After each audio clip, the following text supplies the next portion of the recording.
Hi, this is Chris Voss here from the ChrisVossShow.com, the ChrisVossShow.com. Hey, we're coming here with another podcast. We certainly appreciate you guys tuning in as our audience. Thanks, as always, for showing up, especially those of you who listen to the end when the show usually gets the best. Be sure to refer the show to your friends, neighbors, relatives, dogs, cats, pool boys, mistresses, get everybody involved in the show. Tell them to go to Google Play, iTunes, go to youtube.com/Chris Voss and hit the bell notification so you get all the notifications of all the new shows. Be sure, of course, check out all the great reviews. We soon will have the AT&T S9 Galaxy Samsung up there. Of course, we have the new puppy videos, the new Siberian Husky. I want to welcome to the show a wonderful guest, and as always, we have the best guest. His name is Eddie Lorin. He is the founder of Strategic Realty Holdings and Impact Housing REIT, and he's the co-founder of Happy Foundation, or HAPI Foundation. Over the past 30 years, Eddie Lorin has successfully purchased and transformed $3 billion worth of multifamily real estate, and it amounts to more than 180 thriving communities that cover approximately 40,000 apartment units throughout the United States. And he's going to talk to us about the steps and things that he did to become successful and possibly how you can do it as well. Welcome to the show, Eddie. Thanks for having me. Pleasure to be here. Thanks for coming. So give us some of your plugs, some websites that people can check you out on, look you up, and understand more about you. Well, our latest launch of a venture is www.impacthousing.com. It's an opportunity for anyone and everyone through the crowd to invest directly in institutional real estate with us, and at the same time get a triple bottom line. The first bottom line is financial. Of course, we provide very solid returns. Second bottom line is environmental. We save water and we save electricity, and we do a lot of great things for the environment. And the third thing is a social return.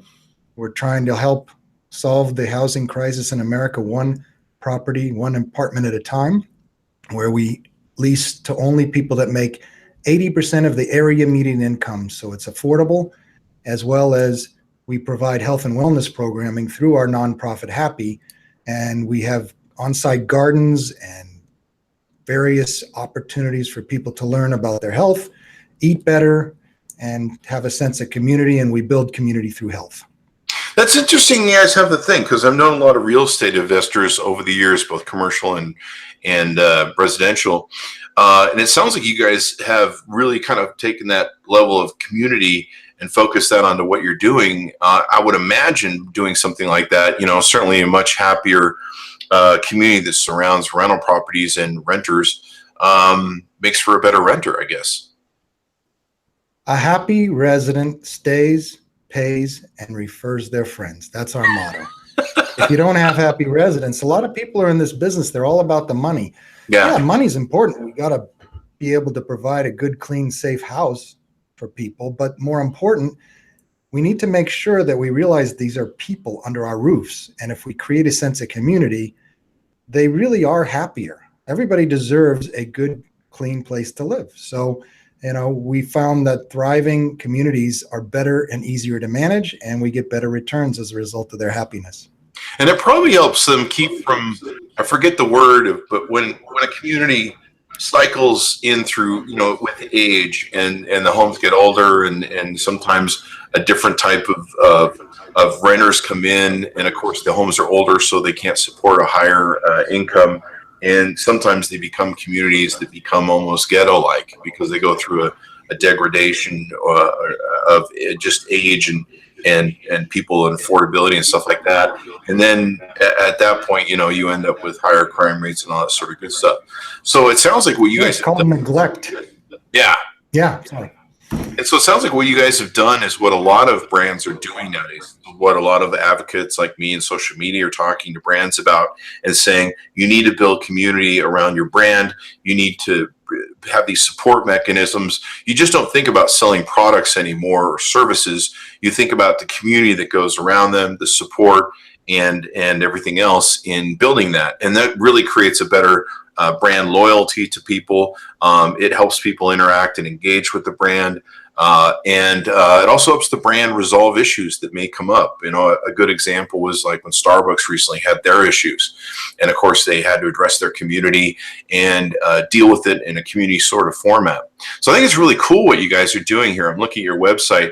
Now, you guys are, forgive me if I'm using the wrong word here, but you guys are creating like a pool for investors to work with you guys? Well, it's called a REIT. And the great thing is it's a crowdfunded REIT that goes direct to us around all the Wall Street middlemen.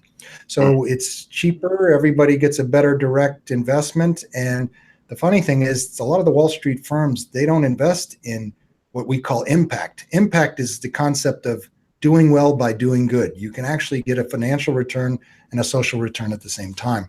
And there are very few, if any, publicly traded REITs that will play in that arena. And this is the business I've been in for 20 years, giving people value. You give your shareholders value and you give your residents value. Mm-hmm. And for those that are listening, a REIT is a real estate investment trust. So this is a trust thing you have of investors.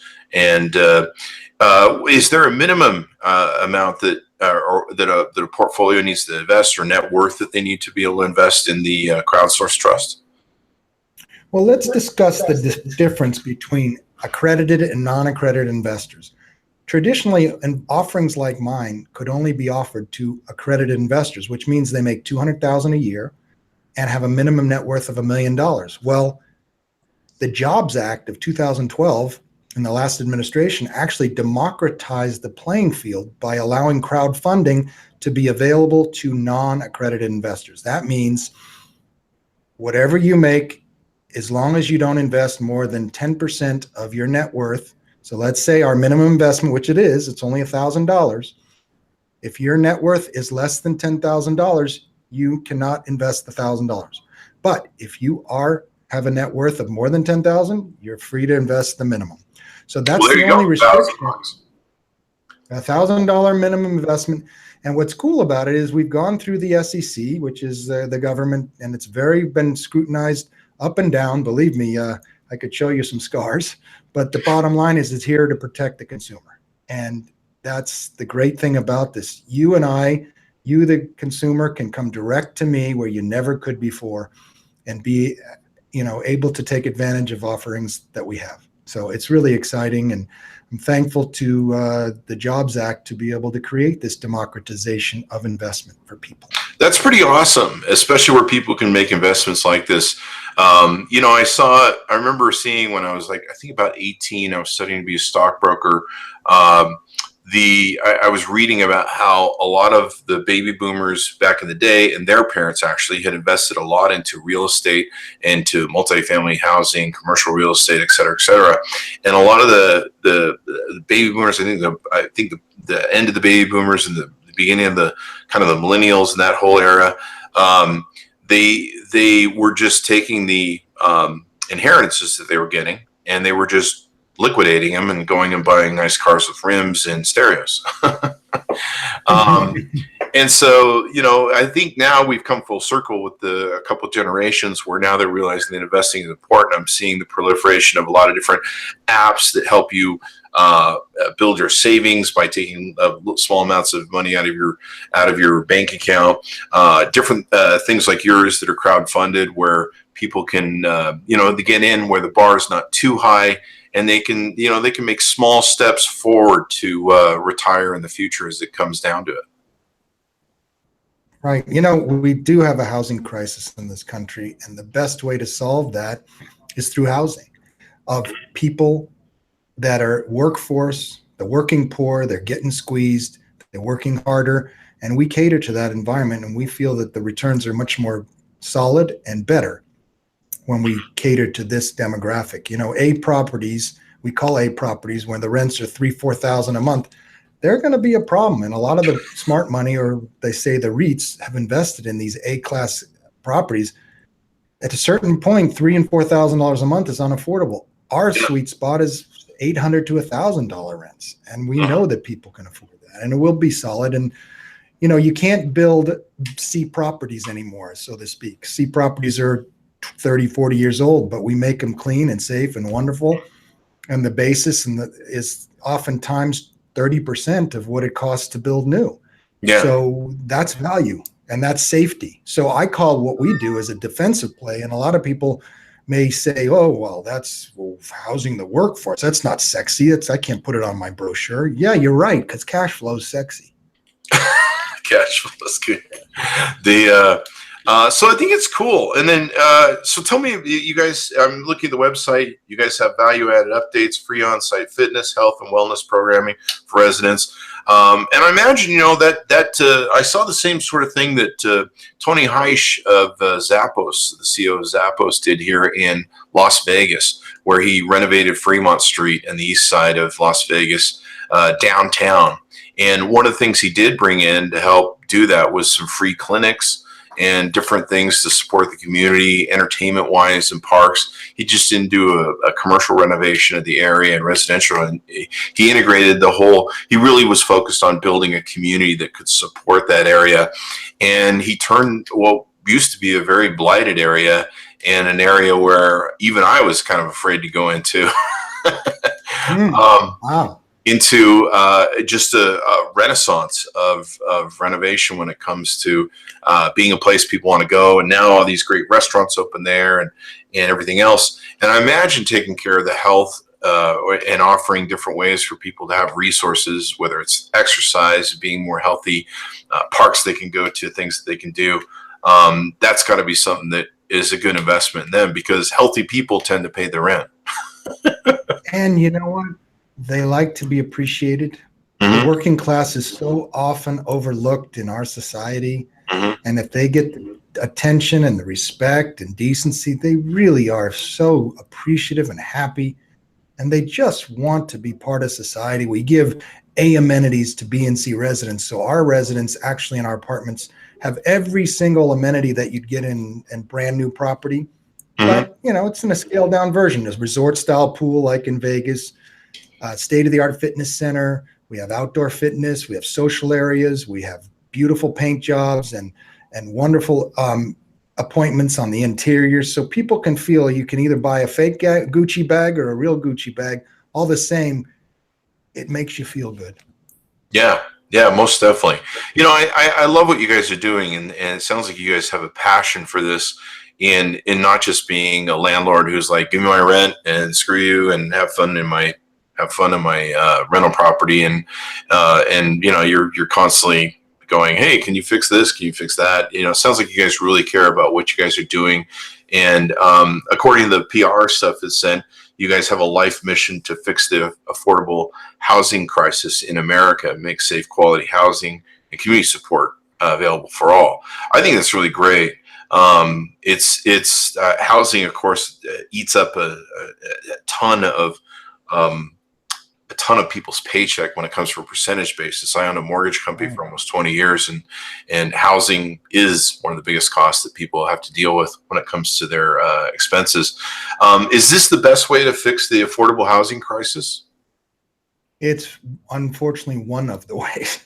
We still have to build our way out of this problem, but it's very expensive to build. We can buy at 40% of replacement costs and deem it's affordable. That's kind of common sense to me, but there's still not enough housing, period.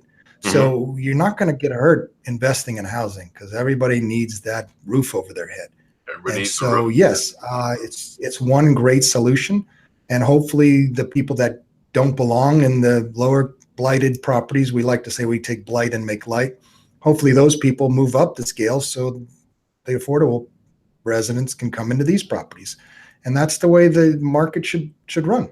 Unfortunately, there are winners and losers in capitalist society, and so we have to take care of the losers. And sometimes we have a situation where they work their butts off and they're only able to afford $550 in rent because they make $11 an hour working full time. But the fact is, the rents are not $550; they're $800 or $900. They need those vouchers, and we take those vouchers, and we are thrilled. But they have to pass a background check, criminal check, all those things. But rest assured that taking vouchers is no shame, and it's no shame to get a voucher. Definitely. And then you have a 501c3 nonprofit called the Healthy Apartment Property Initiative, a nonprofit that provides free on-site social health and wellness programming right to the doorsteps of the community. I think that's brilliant. A better community, just makes everyone happier. And then, of course, if there's jobs that come from that, certainly jobs and stores and shops aren't going to move into a community that's blighted, that's ghetto-like. They're certainly not going to open in there. And that, of course, I think impacts the community with jobs and the potential or opportunity for jobs. And if people can't get jobs locally, then the community is probably going to disintegrate or devalue itself. Yeah, well, we do the opposite. We're, like I said, taking tired, neglected properties and making them thrive. You can have programming at your local synagogue or church or YMCA, or you can have programming right where you have 200 units and a beautiful clubhouse. What's more likely to happen for people that are working all day? They're going to come to the clubhouse. And we have Walgreens come and do health screening, and we have awareness in gardens, community gardens, because a lot of these places can be food deserts. What's a food desert? A food desert is a place that doesn't have access to real quality produce. And so we can see the eyes of the kids when they actually grow corn and eat it. It's just awesome to see. So what's the biggest thing that can help the housing crisis nationwide? Do we need to lift wages as a portion of this thing? Do we need to be doing more of what you guys are doing? Maybe require landlords to do more of this sort of thing, and investors? Or, I've talked to different people, like in San Francisco. Like I talked to a taxi driver, and he has to drive 4 hours back and forth every day to get to San Francisco to do his job, which, he doesn't make a lot of money. He's a taxi driver, and he's spending 4 hours a day commuting because he can in no way live close to that city because of their insane rent prices. We need to stop making bombs and start building housing and subsidizing it. That's the answer. Yeah. I know nobody wants to hear it on the right, but it's true. Yeah. Yeah, it really is. And I think we've had wage increases stagnant now for over 40 years. Well, we had incredible inflation. Rents haven't been stagnant. They've been going up. Yeah, everything goes up. I mean, it's insane.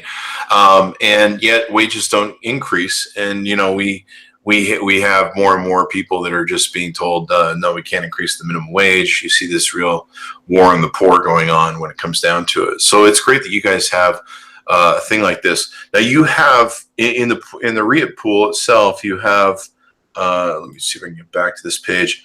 You have it to where they can invest in some easy steps with your trust, and just go onto the site. Very simple. So they can sign up, review the offering, submit an offer to invest in a specific amount. It's all done online. Looks like they can send in their funds, wire them in, whatever, and they own shares of a value-added income-generating apartment portfolio, and they can get easy returns up to 7% preferred annual returns before our sponsors get paid. So pretty interesting that way. And this is one way that people can build their investment. We've had a few different investors, real estate investors, on the show. And, the nice thing about real estate investing is, like you say, everybody needs it, but it's good, steady, slow income that, isn't going to go through. It's probably a lot better investment than maybe investing in, say, Bitcoin, where it has this high lows and crashes and everything else. The nice thing about housing is real estate's boring, especially in my apartment.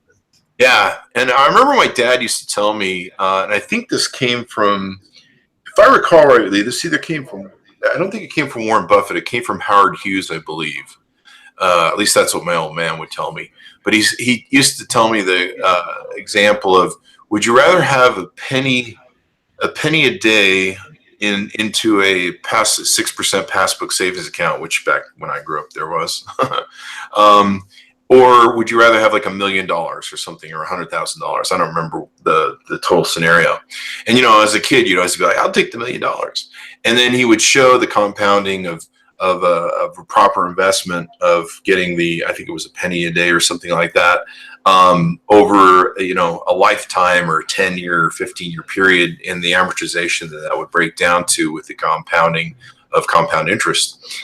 And that's the one thing about housing investing that you have. You know, everyone's always going to need housing and a place to live, and you know, the things usually appreciate, especially with inflation, when it comes to housing costs and pricing and value of properties. And then you just have that steady income that just comes to you, and it may not be the most outrageous, crazy appreciation like you might get with Bitcoin, but you might have your money at the end of the day plus the interest you take and make. So there's that. That's great. Yeah. We all have those wonderful quips that we remember. And, you know, the bottom line is never a bad time to do a good deal or a good time to do a bad deal. I've been doing so many deals in my life. I can smell it, I can see it, and I can see the value. And, you know, I listened to a very famous developer here in Southern California, USC conference, and you know, I'm on the commission for affordable housing at the Price School there. And he just said the basic thing you have to remember is people want to feel like they have an experience. It's very simple. So if you give people a nice experience, in this instance, he's a retailer, you know, he has malls and outdoor shopping. But if you're building a hotel or you're building an office building, you're building apartments or rehabbing, you got to think of the end user. And if the end user's happy, everything else gets to be easier. If you've got neglect and you've got unhappy people, it's a nightmare. And that's what so many people don't realize. It's a common sense business, but it takes real aggressive on-site management to grab these properties by the throat and make sure that they're running properly. And if not, it's easy to fall in disarray and it just snowballs badly. Yeah, most definitely. Most definitely. Well, give us the plugs where we can go look at the websites. There's impacthousing.com, of course. Any place else they need to look you up? Oh, it's all there. You know, sometimes I get some Forbes magazines has written some articles, and yeah, everything we have, we post on the site. So keep up with the blog, and you know, look forward to having everybody join us in changing the world one apartment at a time. Sounds good, Eddie. Well, thanks for coming on the show. We certainly appreciate you. Be sure to check out Eddie Lorin on the web, and of course you can check out his website and probably invest into his property REIT. We certainly appreciate you guys and audience tuning in. You guys are the best audience, especially those who listen this far. So there you go. Be sure to go to iTunes and Google Play to subscribe to the show, and youtube.com/Chris Voss, and you can hit that bell notification button to get all the notifications of all the updates we do. Thanks for tuning in, everyone, and we certainly appreciate you. Bye-bye.